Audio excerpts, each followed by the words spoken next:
Nigeria, and welcome to Daybreak on Trust TV. Of course, thank God it's Friday, and it's been quite an eventful week, owned by a couple of things that happened during the week, of course. And I'm Sagir Ibrahim. Welcome to the program. Good morning, Nigeria. I am Atiku Abubakar. Thank you so much for joining us. We have interesting, packed, show for you this morning. Good morning, Sagir. What is Sumaya? What color is this? I don't know. I'm caught between. Is it orange? There's something they say about men and colors. We only know primary colors. Indeed, and then yes. So this is beyond your comprehension, right? I'm telling you, it is. I really don't know. But what I know is it's nice. And I know that our viewers can attest to that as well. Appreciate. All right, moving forward, let's start with some of the news highlights that we have for you this morning. Starting with this story. Supreme Court dismisses Atiku's appeal, affirms Tinubu's election. And the Supreme Court has failed Nigerians, that's according to the PDP. And there's also this one. 17-year-old student abducts, kills 5-year-old boy after collecting ransom. Quite an unfortunate situation there. Indeed. And now the details. The Supreme Court has dismissed the appeal of the former Vice President Atiku Abubakar and affirmed the ruling of the Presidential Election Petitions Tribunal that upheld the victory of President Bola Ahmed Tinubu of the All Progressive Congress in the February 25, 2023 election. The 7-man panel led by Justice Inyang Okoro held that the appeal lacked merit and is hereby dismissed. In the notice of appeal, Atiku had urged the Apex Court to dismiss and set aside the September 6th judgment of the PEPT, which affirmed the victory of President Tinubu. But the panel, in a unanimous judgment on Thursday, held that the appeal lacked merit and ought to be dismissed. Earlier, the Apex Court resolved that the 7 issues raised by Atiku, including the non-transmission of the election results, 25% score in the FCT, admission of fresh CSU evidence, removal of paragraphs and witnesses, and the use of disparaging words by justices of the lower court in favor of Tinubu. The court also dismissed Atiku's application to file fresh evidence against President Bola Ahmed Tinubu. Also, the People's Democratic Party, PDP, says it is appalled and disappointed by the judgment of the Supreme Court in the petition filed by its presidential candidate, Atiku Abubakar, against the declaration of the All Progressives Congress and Bola Tinubu as winner of the February election. The party also said the confidence of Nigerians in the judiciary, especially the Supreme Court, is no longer firm as a result of the outcome of the presidential election. In a statement on Thursday, Debo Olugbagba, National Publicity Secretary of the party, said the court has failed Nigerians as the ruling did not conform with the Constitution and Electoral Act. However, the PDP said it remains undeterred and charges Nigerians not to be discouraged or allow the judgment to distract them from their collective quest for the entrenchment of a credible electoral system that can guarantee a government that truly derives its legitimacy from the people. Also, the Labour Party responded to the judgment of the Supreme Court on Thursday, saying it has decided to move on after exhausting all of its rights of appeal from the Appellate Court to the Supreme Court. Indeed, a lot of drama there. Away from that, we have a 17-year-old secondary school student, Elijah Anthony, has explained why he killed a 5-year-old primary school pupil, Dawon Pam, of Bukuru community of Jos South local government area of Plateau State. The suspect, who is a neighbor to the family of the victim, disclosed that he killed the boy because of economic hardship. Narrating how he and his friend kidnapped and killed the victim, he said, on the 13th of this month, October, my friend and I planned and kidnapped the boy while he was moving around, and we hid him in an uncompleted building. Now, while parading the suspects alongside other 36 suspects, the State Commissioner of Police, Okoro Julius, said the suspect had collected 400,000 naira ransom before killing the victim, adding that the police were able to arrest him after tracking a phone number that was used to negotiate the ransom. The CP also explained that the kidnappers had earlier asked for 5 million naira ransom, but was able to receive 400,000 naira. Adding that upon the receipt of the report, that a team of the police operatives led by SP Okala Ugbede swung into action and was able to track the kidnappers. The police commissioner said in the last 1 month, the command arrested 39 suspects, recovered 11 fabricated rifles, 7 locally made pistols and ammunition, calling on citizens to cooperate with the police to get rid of criminals in the state. Unfortunate situation there, and as we extend to the news packages that we have for you this morning, we'll be bringing you more updates on that story as the Plateau State Police Command has paraded the 17-year-old secondary school student Elijah Anthony for his alleged kidnapping and killing of a 5-year-old boy, Dawan Pam, of Bukur community in Jos South local government area of the state. This suspect was paraded along 36 other suspected criminals. Trust TV's Adu Musa completes the report. According to the police command, the arrests of the 37 suspects were part of the successes recorded by the command in the last 1 month. The State Commissioner of Police, while parading the suspects for various offenses, said the alleged killer of the 5-year-old boy had collected 400,000 naira as ransom before killing him, adding that the suspect was a next-door neighbor to the family of the victim. They found a written note, used the slippers of the little child to wage the note for the parents to see. And when they found the slippers of the little child, they went there straight, look at her slippers, and they saw the note. In the note, the kidnappers were demanding the sum of 5 million naira. And that if they can give 5 million naira, they will produce their child. But the matter was reported to the anti-kidnapping unit of the Nigeria Police Plateau State Command. Immediately, they swung into action. Through tracking, they were able to arrest one Elijah Anthony. Elijah Anthony, a 17-year-old boy, of the same address with the kidnapped victim. The suspected killer of the 5-year-old boy explains how he kidnapped and killed the boy. We took the boy and we hid him somewhere.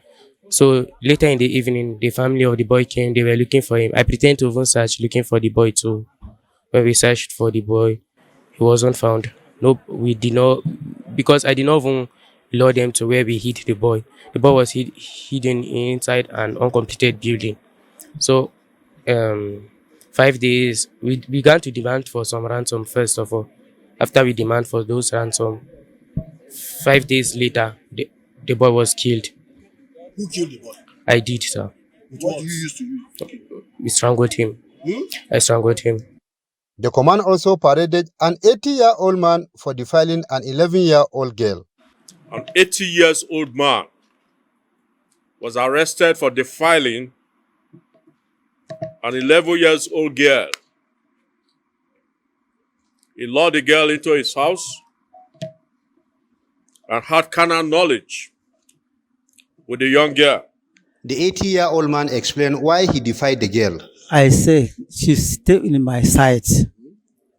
So she said, make it with sex. I said, have you been sex with somebody like me? She said, no. I don't know which kind devil who make me to remove my zip and remove my penis. I didn't remove my clothes.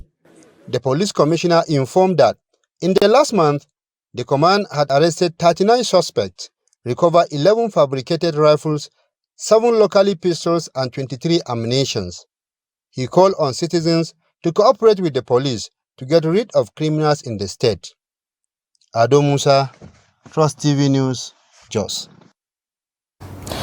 The stakeholders in the nutrition sector are improving the dietary quality of bottom of the pyramid household by increasing egg consumption amongst children, both out of school and in school, between 6 months and 9 years.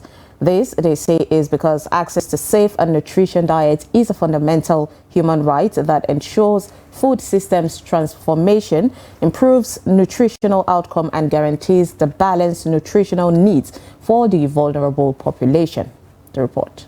The economic hardship on Nigeria has hampered the ability of Nigerians to achieve optimum nutrition standards as malnutrition challenges are becoming real in the country, especially among children. However, research has shown that there are foods one can consume that are affordable, available, and have the right ingredients to forestall this challenge. The Nigerian society is faced with triple burden of malnutrition. We have overweight, underweight, and also high incidence of micronutrient deficiency.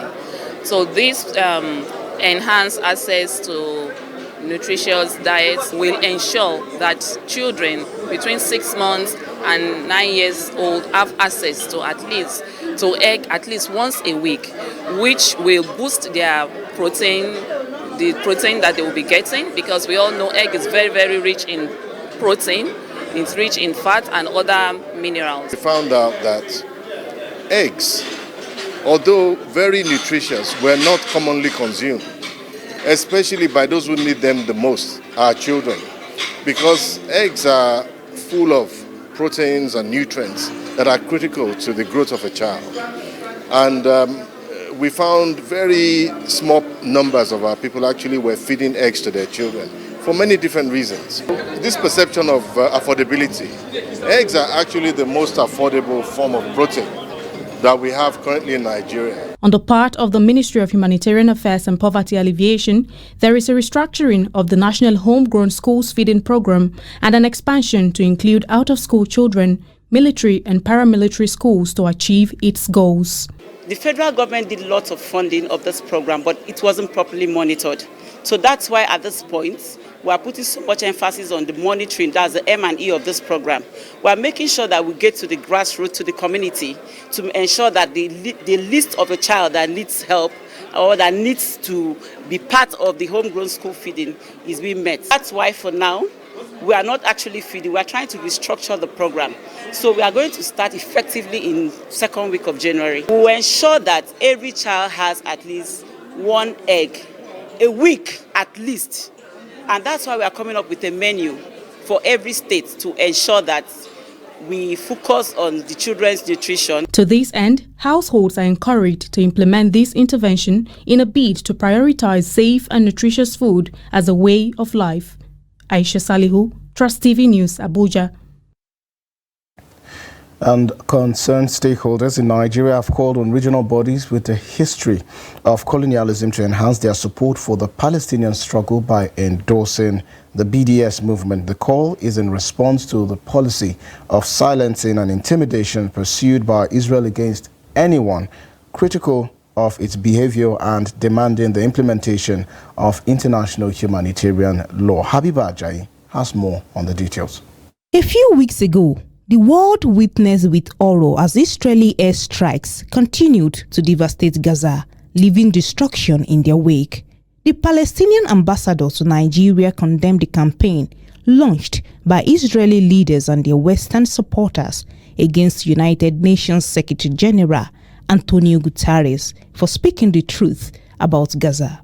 Given the Israeli occupation the green light to commit more massacres, this for sure will raise the number of innocent people to be killed on the upcoming days and increase the mass destruction of Palestinian homes and infrastructure alongside the deepening of and enhancing Palestinian human suffering, especially among children. We're still looking for Nigeria to play a crucial and a strong role according to its political weight in Africa and around the globe, of course. Stakeholders have therefore called on Nigerian government to suspend all relations with the state of Israel.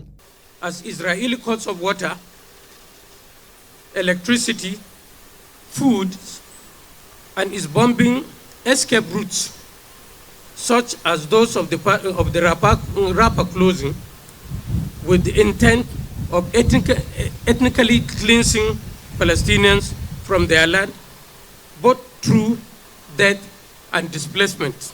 According to what is happening now, it is war against humanity.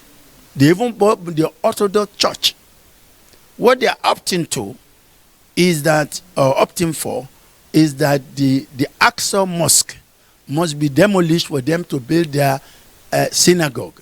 And this Aqsa area is the heritage of the three heavenly revealed religion. But the Zionists, I'm not saying the Jew, because the Jew will not do this. The real Jew will not do this. And the real Jew are against the Zionist government in Israel. But the Zionists believe that when they build their own synagogue, they have the power over humanity. And they will take control of Africa's resources. And anybody in the world will bow to them. The right to freedom and self-determination are inalienable rights of every human community. Hence, it is imperative that these rights be granted to the Palestinians without further delay. Habibat Ajayi, Trust TV News, Abuja. Thank you very much, Habiba, for that story. We will now be taking a break, upon which when we return, we'll be bringing you the first discussion of the Daybreak show. Do stay with us. You are aware that some of your political opponents have alluded to your tenure in Ondo as something that was not democratic. Of course, in big society, everybody cannot like you. There will be those who are undermining you and saying, even if you did the best of your performance, what you have done is to say you have satisfied your creator and the people. I bet you, in my memoirs, if I show you what General Babangida wrote when he visited us, was more than enough to prove that those people talking, they can talk. Because you can't lie to him. And I knew, because when I now went into full political activities, if I had been bad to them, they would never have allowed me.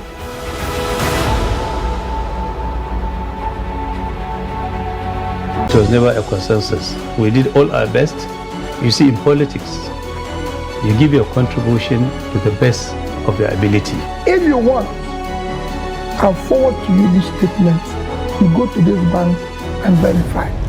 But there are people who say not spending money is not about you. I'm coming. Let me finish. Because there's so much to be done. Let me finish. Now, you don't allow me to explain myself. The recent development shows abductions are now a factor of informants embedded in community. It's not about the people of Katsina to say that, no, during my administration I was able to stop insecurity. No. It's about collective responsibility for all of us. And what we should ask ourselves is not what has been seen, is the life better? Are there more people who are unemployed who are not become employed? Is the level of corruption has gone down? Is there inclusion? All those issues. We're actually a gas country with associated oil. Our focus has always been on oil, that we have never paid significant attention to gas.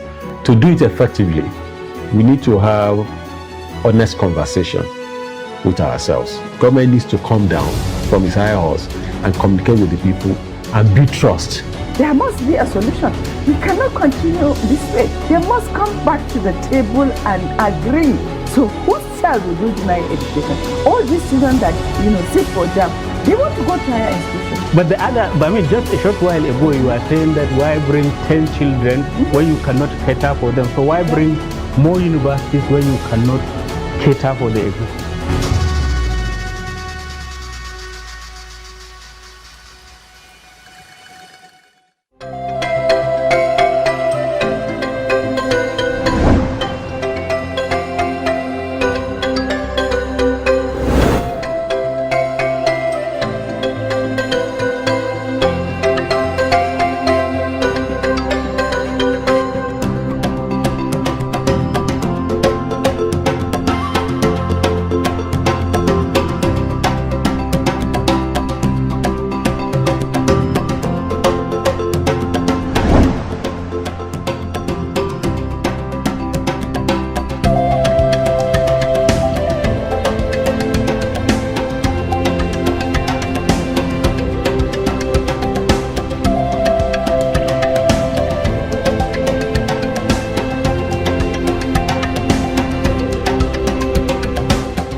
Welcome back. If you're just joining us, you're watching Daybreak on Trust TV. And on Thursday, October 26th, the Supreme Court delivered judgment on the case filed by the opposition, PDP and Labour Party, and their presidential candidates, Atiku Abubakar and Peter Obi, with regards to the February 25th presidential election. Trust TV was at the Supreme Court and now bring you this report. Delivering judgment on the appeals, the Apex Court ruling on the admissibility of fresh evidence brought by Atiku Abubakar against President Bola Tinubu said it cannot admit such findings having failed to go through the lower court and brought outside the conditions stipulated by Section 22 of the Constitution of the Federal Republic of Nigeria and therefore dismissed it. The Supreme Court also agreed with lower court's reasoning on the place of electronic transmission of results and status of the Federal Capital Territory over the contentious 25% benchmark, ruling that the decisions of the tribunal that malfunctioning of the IREP does not invalidate the election results, just as the FCT does not enjoy any special privilege from the rest of the country. It then dismissed the appeals after resolving the 7 grounds of appeal against the appellants. The major thrust of the judgment is the fact that FCT is not to be accorded any special recognition as sought for by the appellants. That is the interpretation they have given to it, and it is binding on us all. Just one sentence. Nigeria is work in progress. All destruction is over. It's now about governance. The judgment was sound. We invite all political parties to join hands with Mr. President so that we can move this country forward together. Now the coast is cleared for the incumbent President Bola Ahmed Tinubu to steer the ship of Nigeria without any further legal distractions. It is also perhaps the hopes of Nigerians that governance will now take proper shape as all the matters regarding the election of the 25th February have been resolved. From the Supreme Court here in Abuja, Nigeria's capital, Shafiu Suleiman, Trust TV News. And that concludes the litigation process for the presidential elections of 2023 in the Federal Republic of Nigeria. And in what seems to be the most controversial and contentious election in Nigeria's history, President Bola Tinubu of the APC has been judged as duly elected by the Supreme Court of Nigeria, having thrown out cases by the PDP as well as the Labour Party for lack of merit. This morning we'll be unpacking some, of these issues with a barrister and also a public policy analyst with us in the studio in the person of Barrister Tochukwu Madu. Barrister, welcome to the program. Thanks for having me. It's been 8 months, of continuous litigation, electoral litigation. So far, after 8 months, it ended yesterday. Some parties have said, well, of course, the APC, it's a judgment that is worth celebrating. And we see in the opposition, they are saying, they literally called it an aberration of some sort. So I just want to get your perspective first on the outcome of the election. Well, firstly, thanks for having me. And personally, I would say I'm not surprised by the outcome of the election, but by that competition of the courts, rather, because since the return of democracy into Nigeria since 1999, it's kind of a practice that no presidential election has been overturned or have been declared invalid by the courts, especially so, firstly, as a result of the fact that there is a presumption of regularity placed on government institutions. Whatever act that is carried out by them is deemed to be regular, is deemed to be conclusively done, pending if you have an issue with it, and then you have to prove your case in court fairly. So, and the fact that some of the issues before the courts have either already been determined by the courts before now, or have clear constitutional and legal provisions that is backing them. So some of the issues were crystal clear, the legal provisions were crystal clear, and for someone like me, I didn't really expect much. I didn't expect that the outcome of the litigation would be any different from what we are used to. So do you think, though, you know, you just made mention of the fact that it's what you expect, but do you think that justice was served? Do you agree with that? Yeah, I mean, in all these 7 issues that were up for determination, the Supreme Court, in their wisdom, they clearly decided all of them. Now, there's been a debate on the 25% of the FCT, where people are saying that for all the previous administration, the previous cases being taken to court, that 25% always stood. But right now, people are thinking that it's going the other way because the Supreme Court are turning a blind eye to that one. What is your take as a legal practitioner? My take on that is that the 25%, according to the Constitution, the FCT is treated as a state, as part of a state. There is no special treatment. The court made it 299. Yeah, I think section 1. Yeah, exactly. No, FCT is treated like part of the states of the federation, the federating unit. You know, there is no, as far as the election is concerned, the electoral process is concerned, there is no special electoral value that the FCT has as fulfilling the 25%. You know, if you score, according to the Supreme Court, if you score 25% in 30 states and you don't have that in the FCT, that doesn't invalidate your elections. You know, and that have been the position of the courts ab initio, right from time, even before the issue came up again.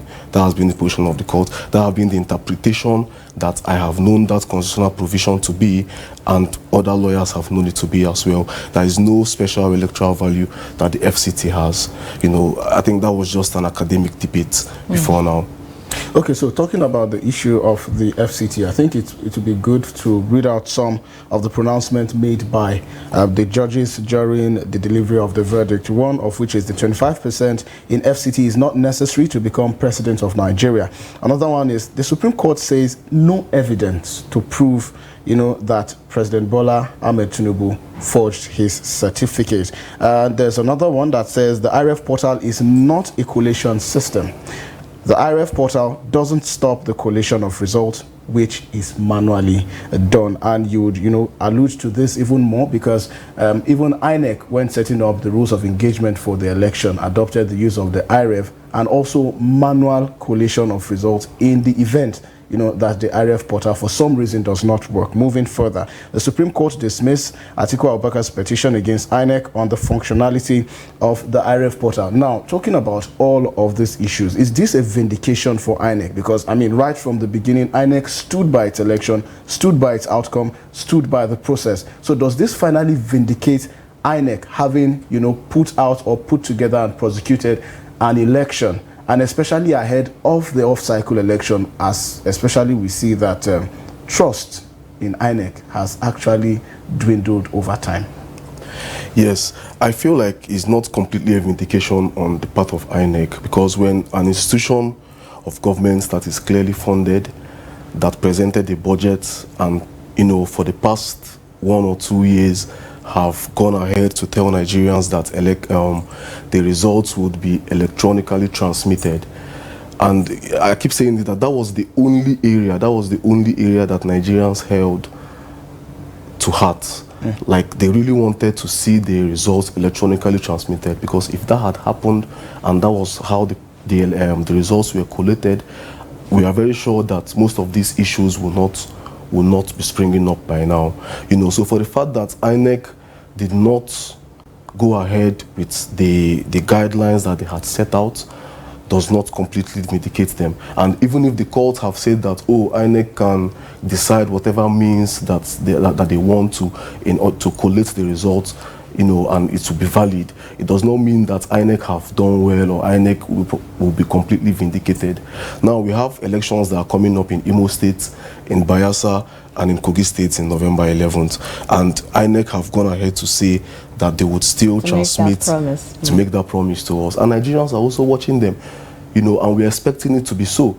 The excuse, the reason that they gave for not going by their words, by their guidelines, was as a result of network glitches here and there. But then we know that they were properly funded by the government. They had all the expertise, they had the technical know-how to prevent most of these issues from happening. You know, so, and to be fair to the Supreme Court, they also admitted that, you know, the credibility of the elections was a bit punctured by the fact that the results were not electronically transmitted, but that is not enough to overturn the elections based on the fact that INEC can decide whatever means that they will collect the process. And the collection did not stop as a result of the glitches, the network glitches that they experienced during the electronic transmission. You know, so I don't think it has completely vindicated or exonerated INEC from liability. You know, I feel like INEC needs to do more to ensure transparency and credibility. Okay, let's talk about that. You know, based on how the presidential election turned out or panned out, some Nigerians already they don't regard INEC anymore. So it has lost its credibility in the eyes of some Nigerians. So what do you think INEC needs to do, you know, in future? Because you mentioned transparency. What do they need to do in future in order not to have the repeat of situation like this? Well, I think that sincerity of purpose is very paramount in any action of the government or their institution. When there is sincerity of purpose, then things would go better, things would go well. INEC needs to get their act right. INEC doesn't need to keep bending to the wills of some political giants, some politicians. INEC need to keep to their words. If they say they are going to transmit the results electronically, I think that they should do that. I think that they should, you know, devote all attention, all manpower, and all expertise into the process to make sure that it is fair and free, to make sure that there will be no issue of network glitches, to make sure that on the INEC portal, the results that they posted there, some of them were even empty. Some of the polling unit results were empty. Some empty sheets were posted there. We saw it, and that's a lapses on the side of INEC. So I feel like there should be sincerity of purpose. Firstly, if there's sincerity of purpose, everything would come after that. All right, so it has cost Nigeria a lot of money because, of course, we know that prosecuting or litigating election cases such as one of this magnitude will cost so much money. And, of course, time spent. It's 8 months. What do Nigerians need to do? Now, by Nigerians, I mean both citizens, politicians, the government alike, and other election stakeholders to ensure that a precedent such as this will at least help to ensure that moving forward, we don't have to spend so much time, energy, and resources litigating cases such as this, especially after elections have been contested with an expectation that once a winner emerges, we're supposed to move on. Oh, okay, I didn't quite get the question. Okay, but then I know there. Okay, perhaps I should rephrase it. So now it has cost us 8 months and a lot of money to prosecute and litigate this election at the appellate court up to the Supreme Court. What do Nigerians need to do? By Nigerians, I mean stakeholders such as INEC, citizens, politicians, you know, alike, to ensure that moving forward, when we contest elections and a winner emerges, we don't spend so much time and so much resources going through the entire processes when a winner is just supposed to emerge and then life continues. Okay. All right. Firstly, I would say that there's 3 stages of electoral process. We have the pre-election, which is, you know, and the election and the post-election. And post-election process is which is the election petitions and all of that. It's something that you can't just do away with it. You know, I feel like aside the fact that Nigerians need to hold the government accountable, Nigerians need to properly exercise their franchise, which is to come out to vote, their civic responsibilities and their right to vote, defend and protect their votes. Aside the fact that INEC needs to get their acts right, you know, in terms of transparency and credibility, I feel like you cannot completely take away the election process of litigation. Oh, of course. I'm not saying we should take away the post-election part of the entire election process, because, of course, we know that everybody has, the right to approach the court if he feels he or she is not satisfied with the outcome of the poll. But what I'm saying here is we've had a lot of precedents that has already been set over time.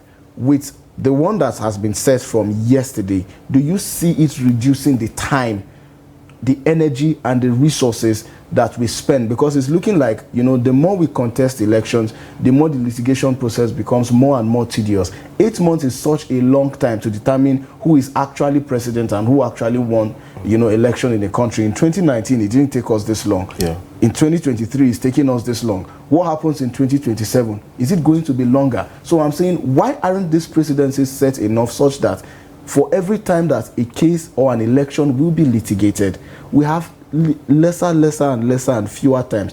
What amendment, what arrangement, what adjustments needs to be done to ensure that this happens?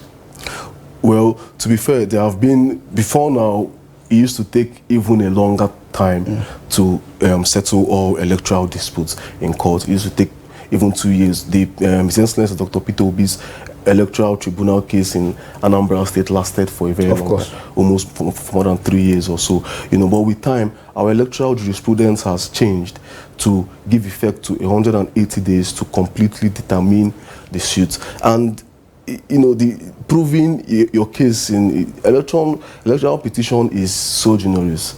It's a class of its own, it's one of a kind. So proving your case requires, there's a lot of intricacies and a lot of things that you need to do. For instance, to prove fraud, allegation of fraud, you have to bring someone from every polling unit across the nation to to tender the documents and all of that. So it's actually requires time, to be fair, to completely determine these issues. And I'm very sure that the court doesn't want to hurriedly dispense with them in order to just seem to keep up to time and then not completely solving the issue in the merits. So Nigeria is a work in progress. With time, laws needs to be amended, probably to streamline the time frames for the election petition to be dispensed with. But for now, I'm of the opinion that the court needs to satisfy itself that they are either not infringing on the rights of citizens or overturning the will of citizens by taking their time to actually look into these issues. The issues for determinations are usually a lot. We had 7 issues for determination from the Court of Appeal to the Supreme Court, and you have to properly dispense with each of them. So, to be fair, I feel it requires time to do that. But that doesn't mean that, we will take all the time, because it kind of affects the progress of the nation in terms of governance. But it's a good thing that it has been properly dispensed with now, and the president, as declared by the court, would focus more on governance than in politics. But do you think the depletion of the justices from the Supreme Court also affected, the longevity of the drag out of the judgment?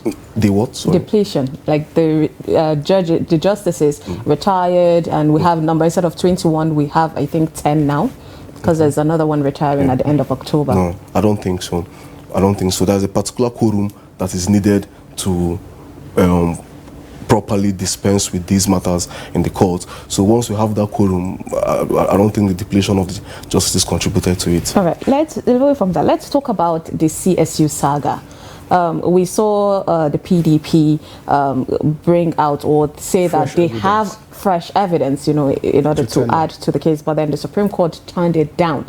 So, and some Nigerians right now are of the opinion that lots of things could have just been swept under the carpet, and there is still no clarity on who is saying the truth. So what do you think, as a legal practitioner, what do you think needs to be done? Because there is still that hovering over the precedent. People are doubting, the legitimacy of the certificate. Yeah. So what is your take on it?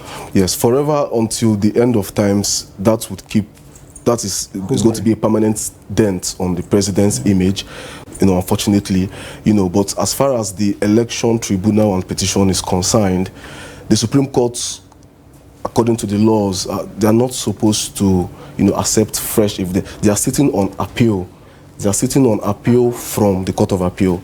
Now, what they are supposed to do, what they ought to do, is to determine if the decision of the Court of Appeal, based on the arguments advanced by the parties, the decision of the Court of Appeal was right in this present situation.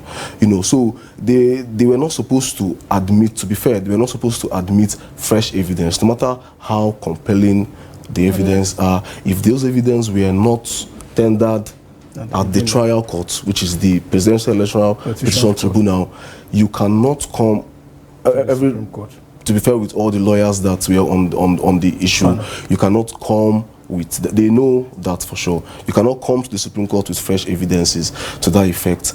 Regardless of how well the disposition of the CSU or the certificates that were presented, both discrepancies in certificate, regardless of all of that, you can't come with that first issue to the Supreme Court for determination. Barrister Tochukwu, thank you so much for mentioning this, because this would snowball us into my next question. You mentioned, to be fair to all of the litigants on the panel, you cannot bring or tender fresh evidence, especially when you are at the Supreme Court, when you did not do so at the trial court, which is the Presidential Elections Petitions Tribunal. So what do you have to say to instances and situations? Because at the beginning, there were 3 cases, 7 issues to deliberate upon, right? One was pulled out at some point. That is the case of the APM. Only that of the Labour Party and the PDP scaled to the Supreme Court. So what do you have to say about unscrupulous politicians and unscrupulous lawyers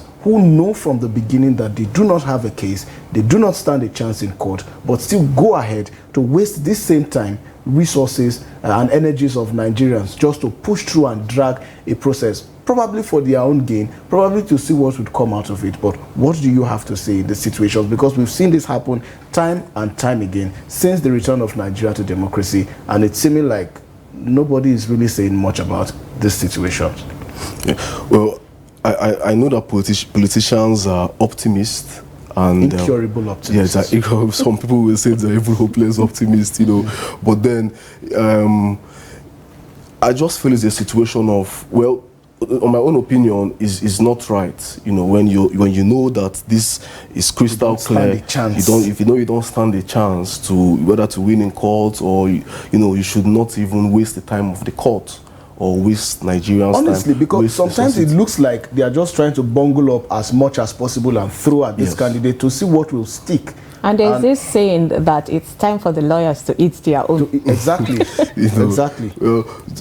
Most of the lawyers don't really operate based on their stomach infrastructure. But then I know you are trying to vindicate your colleague. But anyway. But then you can when you come to court, you can only to me, I see is that they are trying their luck. They want to try. We've seen the Supreme Court declare 4th position as first position. Someone that got 4th position in the election as the winner of the election.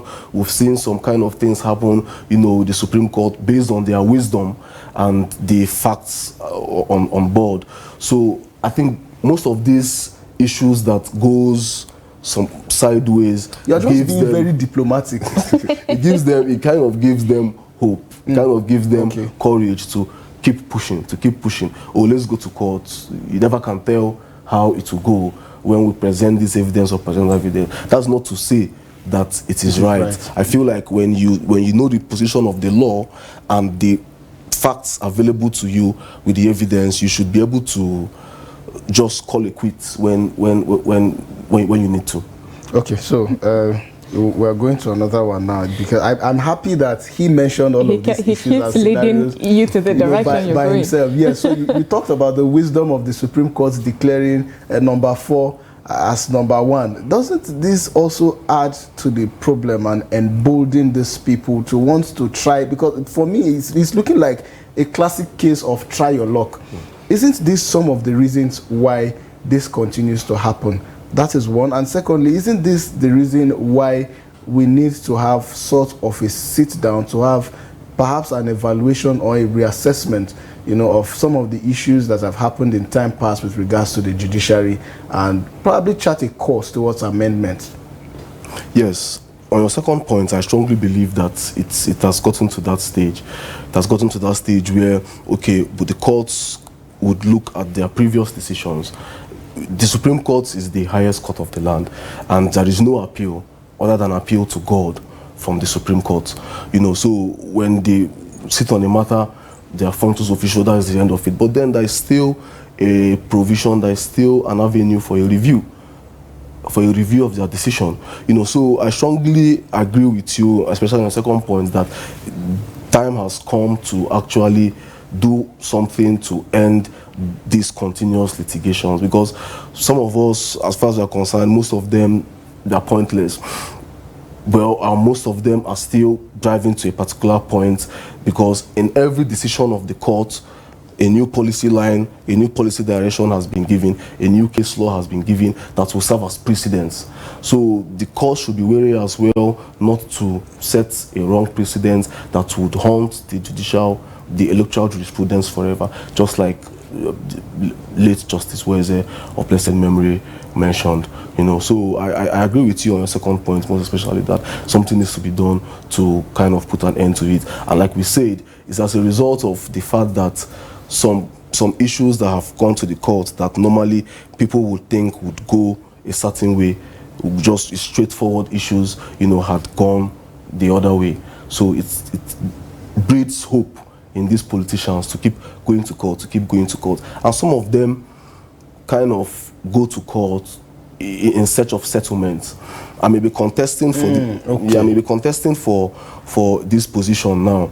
That does not mean that I want to win. I just want to be part of the process in order to be seen as a political bigwig, in order to have one form of political settlement or the other.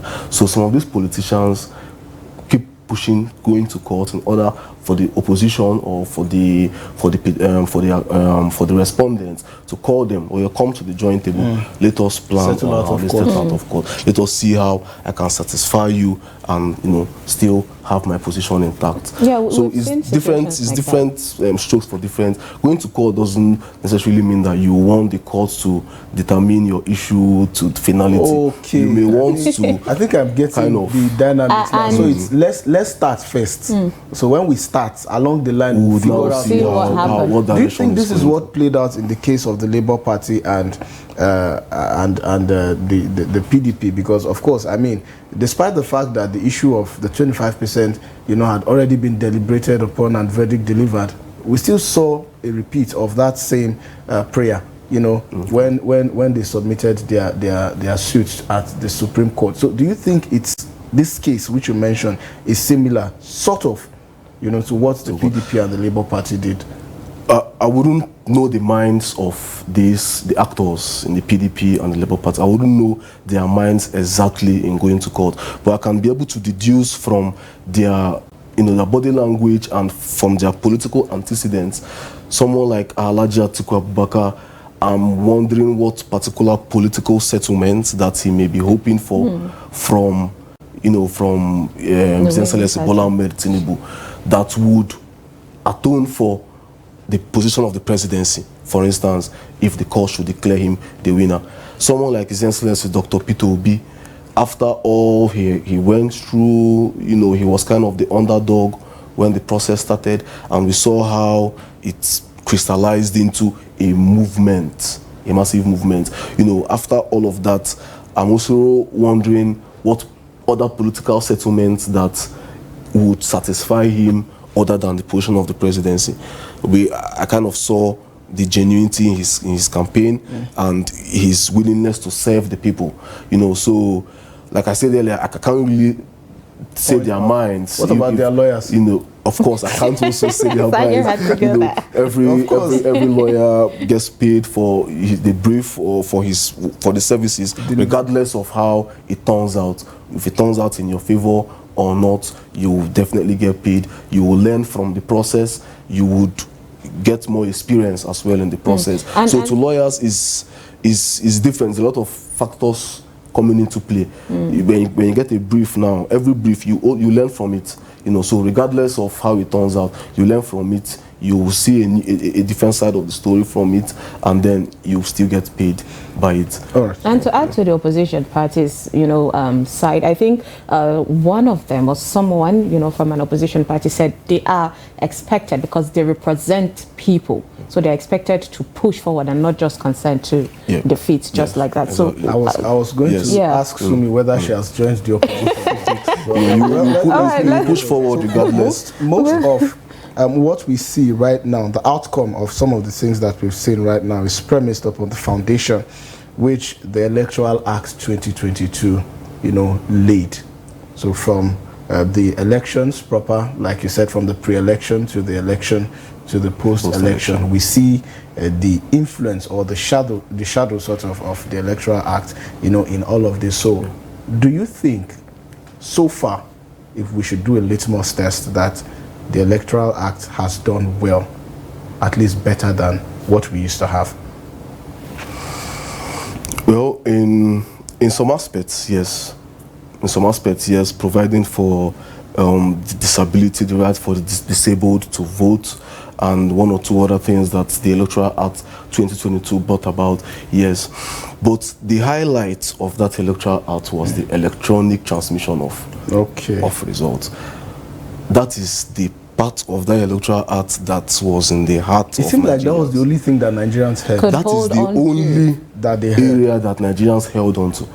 In fact, an average Nigerian may not really know other provisions of this act. At this point, I think the Nigerians would even call it the Electronic Transmission of Results Act at this point. Exactly. I mean, it's literally the major thing that Nigerians took away from it. Yes. And it's really unfortunate that Nigerians at this point, ended up losing trust in the Independent National Electoral I can say that for free. Commission at completely. this point. But then again, there are gains, aren't there? There are wins. For example, you spoke about 180 days stipulated time, for filing certain things at the court. So let's look at the positives now. I think most Nigerians are already aware of the negatives. So perhaps we should also let them know the positives that the Electoral Act has helped put in place. Yeah, but that has been the time frame wasn't as a result of this 2022 Electoral House reform.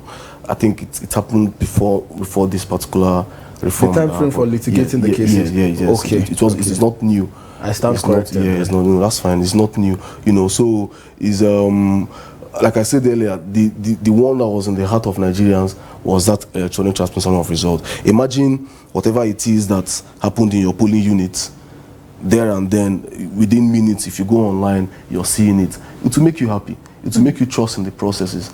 I'm from Imo State, for instance, and I know the attitude of some Imo-lites right now towards the election, because they've completely lost confidence in the process. If for the past 2 years you went on to campaign, kept saying that, elections will be electronically transmitted and all of that, and despite all the funds that were injected into the process, you manually collected the result. It's just two different things. Although it's within their right to do that, they are legally bound to do that, like the court declared. But that doesn't still mean that Nigerians won't feel slighted by that. They held on to that. Okay, let's talk about the APC. Almost every major member of the APC had come out to celebrate the victory, including the president, and they made mention of the other opposition party coming together in order to push Nigeria forward.